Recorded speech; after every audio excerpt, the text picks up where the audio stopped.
ebbaluwa za Pawulo, ebikolwa by'abatume, Abakolinso, Song of Songs, ani omulala Batisimu, Katikisimu, Petero, n'ebbaluwa ezijjudde omwo nga tubabuuza nti ani yawandiika bino? Petero y'ani? Nabbi w'ani? Entegeera gy'akuwa ogimanyi? Oyo yakkako mwoyo. Mwoyo kye ki? Mwoyo kye ki? Awo wonna badduka ng'akuzzayo nti oyo yakkangako mwoyo n'amuwa n'awandiika. Omanyi abo baaliko mwoyo. Amma kye baagala okuyita mwoyo, Jibrilu alayhi salatu wassalamu, Ruhul Qudus, mwoyo mutuukirivu. Eyo malayika ya Allah yakkanga ku bannabbi, yakkanga ku babaka. Bw'otugamba nti Peter, John nabo bakkangako mwoyo, kitegeeza nabo baali babaka, baali bannabbi. Ate tasobola kyogera nti bukyali, ate abayita bagoberezi baani? Eyo yennyini entegeeza. Mbalamusizzaako bassebo ne bannyabo, abantu ba Katonda mwenna, mu linnya lya Mukama waffe Yesu Kristo, omwana wa Katonda omulamu. Tubadde tukyali awo ne zireeta muzzukulu wa Isimayiri. Omanyi bo bwe beesiba ebitambaala, nga balaba be basinga okumanya mu nsi yonna. Avuddeyo abuukidde Bayibuli nga bwe biri ebitabo ebyawandiikibwa abantu, era Matayo, era bikola by'abatume, era Bakolinso, naye nga yeerabidde nti Kur'ani ejjudde essuula z'ensanafu, eyina essuula z'enjuki, eyina Ankabuuti, essuula ya Nabbubi, mu Lunyankole gye bayita olutangula. Nabbubi ow'ogubuto ogunene ayina essuula namba mu Kur'ani. Essuula ey'okubiri mu Kur'ani bagiyita Surat al-Bakara, essuula y'ente. Essuula ey'e15 bagiyita Surat Hijiri. Kati ebyo byonna ye bambi obukyayi bumuziba amaaso n'atalowooza nti abantu bano benjogerako bwe banaaba banyanukula kiki ekinaabaawo. Leero katumuteeke mu kiraasi tumusomese. Ekyo kye kyandeeta nze mukwano gwo John the Preacher. 1.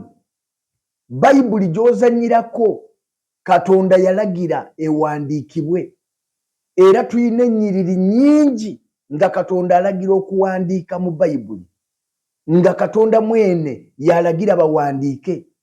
Ekyokulabirako mu kitabo ky'Okuva essuula eya 34 olunya olwa 27 Katonda alagira Musa okuwandiika.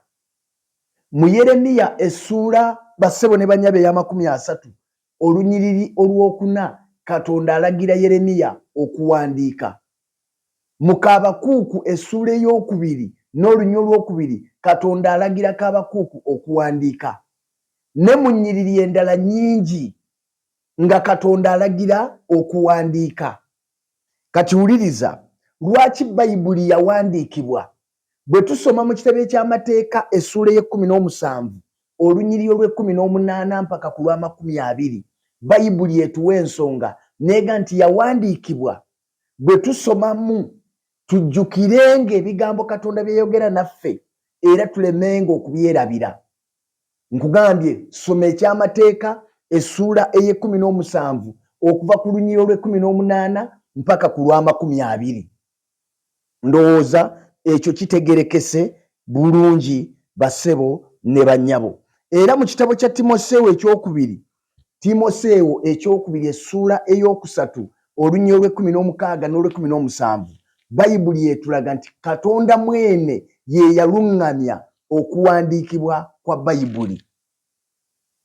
Ngambye Timoseewo ekyokubiri essuula ya 3 olunyiriri lwa 16, Bayibuli egamba bw'eti: buli ekyawandiikibwa kirina okuluŋŋamya kwa Katonda.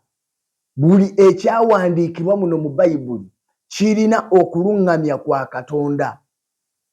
Era kigasa olw'okuyigirizanga, olw'okunenyanga, olw'okutereezanga, olw'okubuulirira okuli mu butuukirivu omuntu wa Katonda alemenga okubulwa kyonna kyonna ng'alina ddala byonna olwa buli mulimu omulungi. Kati eno Bayibuli gye mwepankirako erimu buli kigambo kyonna kye twetaaga ng'Abakristaayo okuva omuntu lw'afuuka Omukristaayo mpaka lw'ayingira mu ggulu. Eno Bayibuli emumala. Kati nga temunaba kugibuukira musooke ekyo mukyetegereze. Ekyo musooke mukyetegereze. Kati njagala nkwate ekitabo kino kinene katukikebere kiikyo. Njagala kukibuuza. Qur'ani wawandiikibwa oba wakka ng'Abasiraamu bwe batugamba? Anti katukebere kye mwagala. Ebyo bye mwagala mutulumba nga mwagala tukebere. Naye abange Obusiraamu nga mulumbya Abakristaayo saidi ne saidi, wano ne wali, mu mizikiti, ku nguudo n'awalala. Singa kino kyali kikolebwa nga kikolebwa Bakristaayo, singa mwalwana dda. Naye yeebazibwe Katonda omuyinza w'ebintu byonna eyateeka obugumiikiriza, obukwata mpola, obusaasizi n'emirembe mu mitima gy'Abakristaayo, nti pulezidenti Mukristaayo akwata Bayibuli ng'alayira ku bukulembeze. Naye ne bwe mugivuma abatunuulira butunuulizi n'amanya nti bye mwogerako temubitegeera. Naye singa yemmwe abali ku ntebe, singa mwalwana dda, singa mwasiba dda abantu, singa tewakyalina ayinza kunywa mazzi. Naye yeebazibwe Katonda oyo ffe yatuwa bwino. Tujja kubakubya bwino, tubateeke ku kisenge, tubanyigirize mu biwandiiko, tubafulumye emizikiti, muyingire ekkanisa mu linnya lya Mukama waffe Yesu. 6 Suratul An'am, essuula y'ebisolo ebirundibwa ewaka, omuli embizi, omuli obumyu, omuli embwa, omuli ente. Kati essuula ey'ebisolo ebyo byonna byekuŋŋaanya ne babiwa essuula. Kati nga tonajerega Peetero, tuli mu kusoma essuula y'ebisolo ebirundibwa ewaka.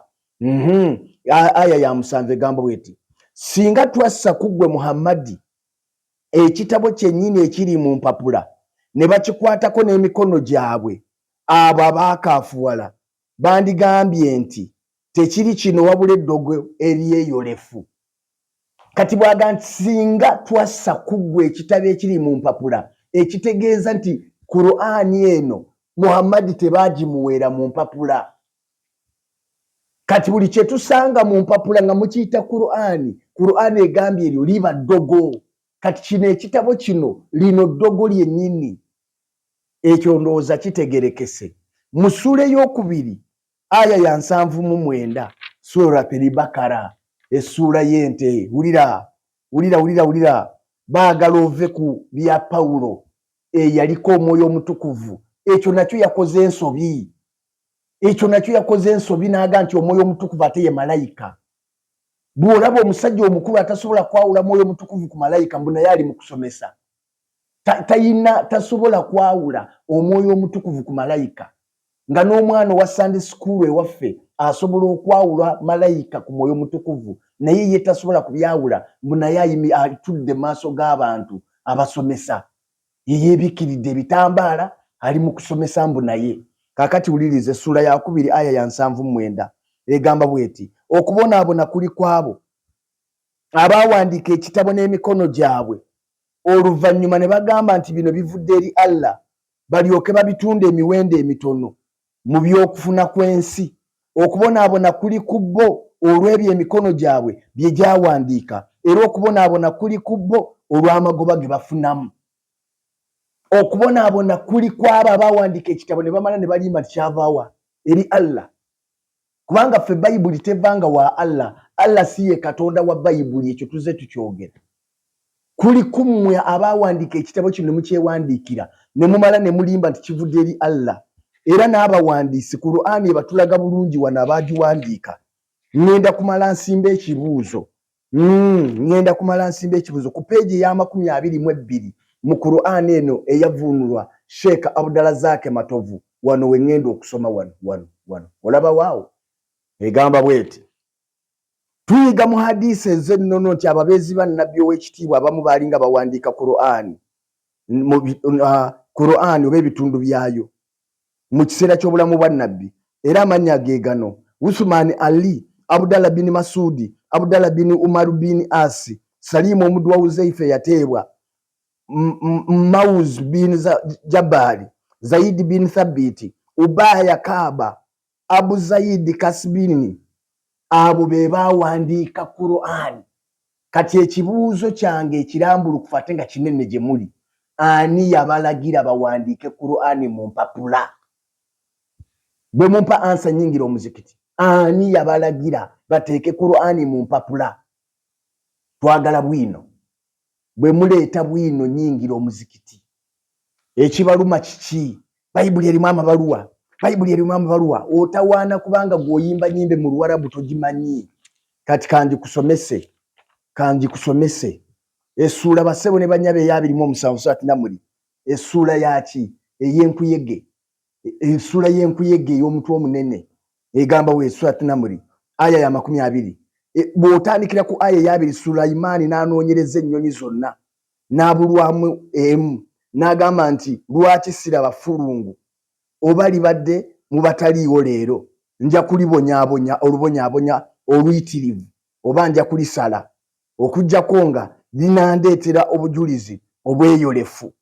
N'atuula ebbanga eritaali ddene, kyaddaaki effulungu ne lijja ne ligamba nabbi nti neetoolodde. Kati bino ebigambo wano bye tuli mu kusoma bigambo bya ffulungu wudi yeeri mu kwogera. Neetoolodde okumanya ekyo ky'otamanyi, era nkujjidde nga nva mu nsi eyitibwa Saaba n'ekigambo ekikakafu.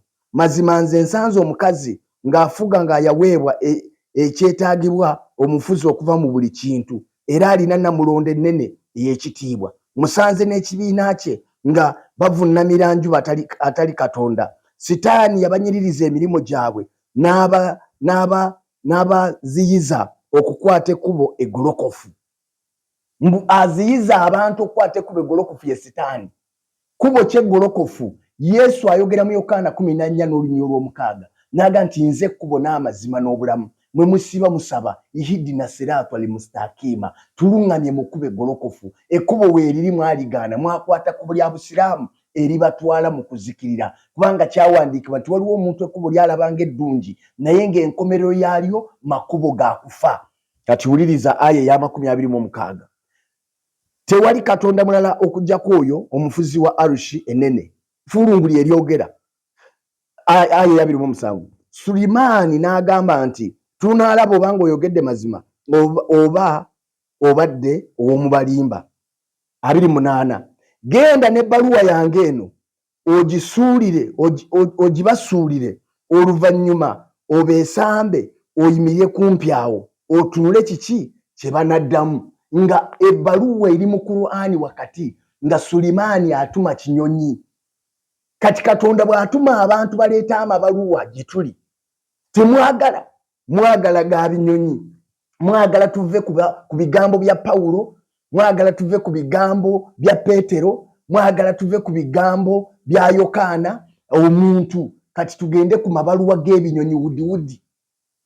Kubanga mwamanyira kusamira, mwamanyira okusamira, kati mwagala tuve ku bigambo eby'abantu abajjudde omwoyo omutukuvu, tugende n'ebbaluwa z'ebinyonyi, tugende n'ebbaluwa z'ebinyonyi, tugende n'essuula z'emmese, essuula za Kaamuje, tugende n'essuula bannange. Kwegamba mwe mwagala okutujja ku kigambo kya Katonda ekyayita mu bantu, kwegamba mu Busiraamu.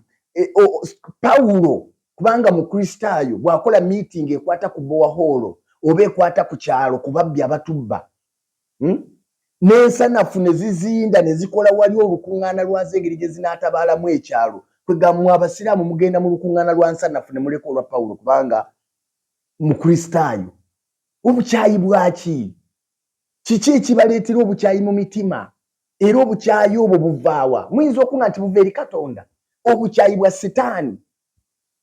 Okwo okukyawa ogwo omutima gwe muyina si Katonda si yagubawa, mizimu, majini. Sitaani ayagala muzikirire kubanga tewali muntu akyawa ayinza kuyingira ggulu.